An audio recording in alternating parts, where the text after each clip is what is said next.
छात्र के मन में बहुत बड़ा सवाल ये आता है कि वह 10वीं के बाद किस विषय का चुनाव करे।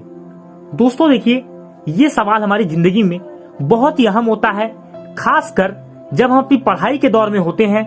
तो हमारे लिए बहुत महत्वपूर्ण हो जाता है कि हम 10वीं के बाद किस विषय का चुनाव करें, कौन से सब्जेक्ट पढ़ें जिससे हमारा फ्यूचर सिक्योर हो, जिससे हम अच्छा कर पाए।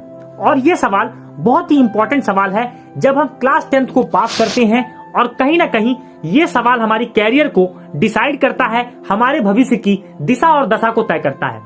आज मैं आपसे इसी विषय पर चर्चा करने वाला हूं। तो स्वागत है दोस्तों आपका आपके अपने चैनल एटीएम क्लासेस में, और मैं आपका अपना मित्र उज्जवल उपाध्याय स्वागत करता हूं आपका एक बहुत ही अहम वीडियो में।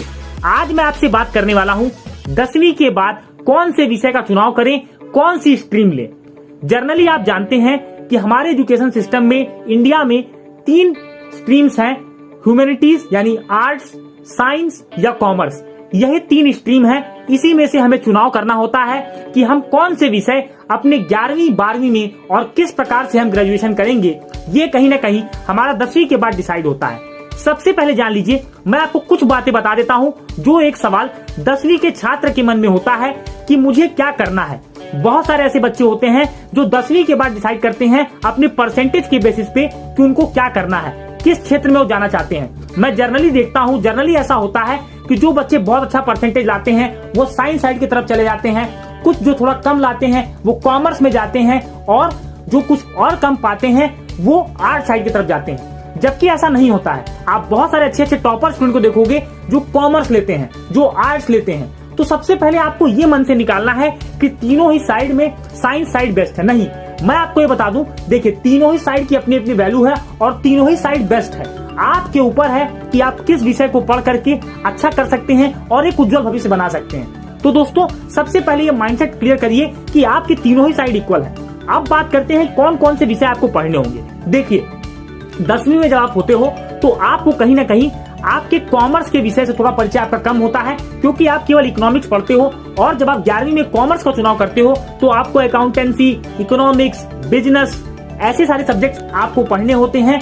तो इसीलिए आपको ऐसा लगता है कि कॉमर्स हमारे लिए एक नई चीज है। लेकिन मैं आपको बता दूं, कॉमर्स लेने के बाद भी आपके सामने कई सारे विकल्प होते हैं। आप बैंकिंग सेक्टर, सीए, बहुत सारी गवर्नमेंट जॉब्स के लिए अपीयर हो सकते हो। और बात करते हैं आर्ट्स की, तो आर्ट्स में जैसा कि आप जनरली जानते हो, पॉलिटिकल साइंस, हिस्ट्री, ज्योग्राफी, ये आपके 3 से 4 सब्जेक्ट कोर होते हैं। इकोनॉमिक्स, ऐसे 4 से 5 सब्जेक्ट आप लोग पढ़ते हो आर्ट साइड में। आर्ट साइड में जाने के बाद जनरली आपको ये माना जाता है कि आप एक यूपीएससी के लेवल की तैयारी करने जाते हो, एक यूपीएससी के कैंडिडेट कहीं ना कहीं हो, और आपके मन में कहीं ना कहीं सिविल सर्विसेज में जाने का एक जज्बा है, और शुरुआत में ही आप इसको लेकर के बहुत ज्यादा सीरियस हो, इसलिए आपने आर्ट्स का चुनाव किया। तो ऐसा माना जाता है। और साइंस वालों के लिए कहा जाता है कि आप या तो इंजीनियरिंग या तो मेडिकल लाइन में जाना चाहते हो, इसलिए आपने साइंस का चुनाव किया है। लेकिन बहुत सारे ऐसे बच्चे होते हैं जिनका ना तो मेडिकल में सिलेक्शन होता है, जिनका ना तो इंजीनियरिंग में सिलेक्शन होता है, और वो जनरली बीएससी करते हैं। और कुछ लोगों को देखा जाता है कि वो साइंस लेने के बाद बीए करते हैं।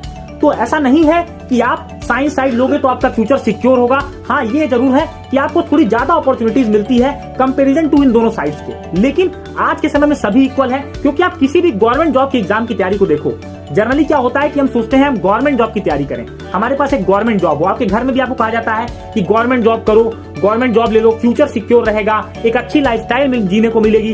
तो आप ये कोशिश करते हो कि हमें एक गवर्नमेंट जॉब मिले। लेकिन आप किसी भी एग्जाम को देखो, जनरली हम यूपीएससी, एसएससी, बैंक, ऐसे बहुत सारे एग्जाम्स को देखते हैं, डिफेंस एग्जाम्स। लेकिन मैं आपको बता दूं सभी इक्विवेलेंट होते हैं, चाहे आप बीए करो, चाहे आप बीएससी करो, चाहे आप बीटेक करो, चाहे आप एमबीबीएस करो। ये बस कहा जाता है कि bachelor degree in any stream, तो सभी बैचलर में आती है, चाहे वो एमटेक हो, चाहे वो बीटेक हो, चाहे वो एमबीबीएस हो। ये सारी डिग्रीज आपकी बैचलर डिग्री में आती है।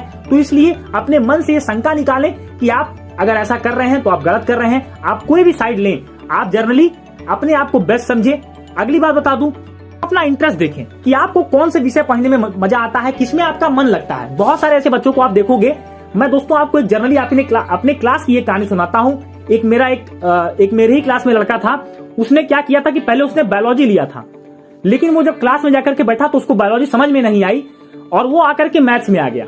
तो मुझे उसमें इस बात पे बहुत हंसी भी आई कि देखो उसको यही नहीं पता था कि उसको पढ़ना क्या है। जनरली बहुत सारे ऐसे बच्चों के साथ होता है कि वो जाकर के दूसरा सब्जेक्ट पढ़ते हैं, फिर उनको समझ में नहीं आता तो अपनी साइड को चेंज करते हैं। तो मैं आपको बता दूं, हमेशा आप अपना इंटरेस्ट देख के जाइए। आप किसी का देखा देखी कि उसने बायोलॉजी लिया है तो आपको बायोलॉजी लेना है, उसने मैथ्स लिया है तो मुझे मैथ्स लेना है, ये आपको नहीं करना है। आपका जिसमें इंटरेस्ट है, जिस सब्जेक्ट में आपको लगता है कि मैं इसमें अच्छा कर पाऊंगा, उसी सब्जेक्ट का आपको चुनाव करना है। तो अपना इंटरेस्ट एरिया देख कर ही जाए। अब बात करते हैं, आज के समय में आप देख रहे हो कॉम्पिटिटिव वर्ल्ड है, सभी कहीं ना कहीं इक्विवेलेंट हैं। हाँ, ये जरूर होता है कि अगर आपके पास कोई टेक्निकल डिग्री होती है तो थोड़ा आपको एज मिलता है, लेकिन आप देखते हो हर किसी को एक कॉम्पिटिटिव एग्जाम देकर के ही कहीं ना कहीं उसका सिलेक्शन होता है। आप बीएससी करो, बीए करो, चाहे बीकॉम करो, इसके बाद मैक्सिमम देखा जा रहा है कि आप लोग एमबीए के लिए जा रहे हैं, हायर स्टडीज के लिए जा रहे हैं। तो आप अगर कॉमर्स लोगे तो आपके लिए बहुत अच्छा होता है, क्योंकि कहीं ना कहीं ये चीजें आप पहले ही सीख लेते हो। साइंस वालों के थोड़ी नई चीजें होती हैं, आर्ट्स वालों के लिए थोड़ी नई चीजें होती हैं। तो ये ऐसा नहीं है, सभी आपको इक्विवेलेंट अपॉर्चुनिटीज देती हैं। ये आपके ऊपर है कि आप किसमें अच्छे हो, क्या आपका कैरियर गोल है। बिल्कुल, आपने अगर भविष्य में सोचा है कि मुझे यूपीएससी का एग्जाम देना है तो आप आर्ट्स से जा सकते हो। अगर आपने सोचा है मुझे इंजीनियरिंग करनी है तो आप साइंस साइड लो। अगर आपको आईआईटी, आईआईएम ऐसे सपने आप देखते हो तो आप मैथ्स लो। आप अगर एमबीबीएस कॉलेज लेना चाहते हो, एम्स में जाना चाहते हो, किसी अच्छे मेडिकल कॉलेज में जाना चाहते हो तो आप बायोलॉजी लो। ये आपके ऊपर है कि आप किसमें अच्छे हो और आपको करना क्या है। इसी से आप 10वीं में चुनाव कर सकते हो। अब बात करते हैं कि हमें कौन कौन से विषय पढ़ने होते हैं। देखिए, साइंस अगर आप लोगे तो साइंस में 2 डिवीजन है, चाहे मेडिकल हो या इंजीनियरिंग हो, जिसको नॉन मेडिकल भी कहते हैं। नॉन मेडिकल अगर आप लेते हो मैथमेटिक्स तो आपको फिजिक्स, केमिस्ट्री, मैथमेटिक्स पढ़नी होगी। बायोलॉजी आप लोगे तो आपको फिजिक्स, केमिस्ट्री, बायोलॉजी पढ़नी होगी। और अगर आप कॉमर्स लेते हो तो आपको अकाउंटेंसी, बिजनेस, इकोनॉमिक्स, ये 3 कोर सब्जेक्ट होते हैं। और अगर आप आर्ट्स लेते हो तो आपको हिस्ट्री, ज्योग्राफी और पॉलिटिकल साइंस, ये 3 सब्जेक्ट आपको पढ़ने होंगे। तो दोस्तों, ऐसे बहुत सारे ऐसे सब्जेक्ट्स हैं जो आप पढ़ना चाहते हो। और आप ऐसा मत सोचो, कैरियर ऑप्शंस बहुत सारे होते हैं। जब आप आर्ट्स लेते हो तो आप बीएफए कर सकते हो, बी म्यूजिक कर सकते हो, बहुत सारे अपॉर्चुनिटीज हैं। आप बहुत लोगों को देखो एजुकेशन में अच्छे नहीं होते पर वो अपना कैरियर बनाते हैं अलग अलग फील्ड में। तो आज के समय में ये मैटर नहीं करता। आज के समय में आप जिस फील्ड में भी हो, बस उस फील्ड में परफेक्ट हो, चैलेंजिंग आप रहो, आप दूसरे को चैलेंज कर पाओ, अपने आप में आप बेहतर रहो, ये ज्यादा इंपॉर्टेंट होता है। तो मुझे उम्मीद है कि मेरी ये बताई हुई बातें आपको सही दिशा और दशा प्रदान करेगी। आप कहीं ना कहीं इस बात का चुनाव सही तरीके से करोगे कि आपको चुनना क्या है, आप पढ़ना क्या चाहते हो। तो दोस्तों, उम्मीद है कि ये वीडियो आपको बहुत ही सरल भाषा में अच्छे समझ में आया होगा।